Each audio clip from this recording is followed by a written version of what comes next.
अगर सेंट्रल और state government के टैक्सेस को मिला दिया जाए तो हम और आप पेट्रोल की प्राइस का ऑलमोस्ट 55% और डीजल का 50% टैक्स के फॉर्म में ही दे देते हैं। अपनी अपनी कमाई के हिसाब से जो आप डायरेक्ट टैक्स देते हैं वो तो ठीक है, पर उसके बाद चीनी, नमक, साबुन, तेल जैसे रोजमर्रा की चीजें हो या फिर ज्वेलरी और कार्स जैसे एस्पिरेशनल प्रोडक्ट्स, इन सभी पर आपको 5% से लेकर 28% तक का इनडायरेक्ट टैक्स देना होता है।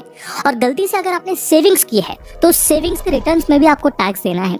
इनडायरेक्ट टैक्स का आलम यह है कि यह बढ़कर 66% तक पहुंच गया है, जबकि OECD कंट्रीज में इसका प्रपोर्शन 35 से 38% के बीच में है। अच्छा, टैक्स देना कोई गलत बात नहीं है, आखिर ये डायरेक्ट तौर पे गवर्नमेंट की इनकम है और हमारे देश के ग्रोथ में कंट्रीब्यूट करता है। पर डिबेट हमेशा इस बात की रहती है कि देश की केवल 1.5% आबादी ही टैक्स पे करती है, पर उन टैक्स पेयर्स को इसके बदले कुछ खास मिलता नहीं है, ना ही सोशल सिक्योरिटी और ना ही हेल्थ बेनिफिट्स, और इंफ्रास्ट्रक्चर का हाल तो आप देख ही चुके हैं। ऐसे में एक बड़ा सवाल ये उठता है कि टैक्स वर्सेस टैक्स बेनिफिट का रेशियो कितना लॉजिकल है।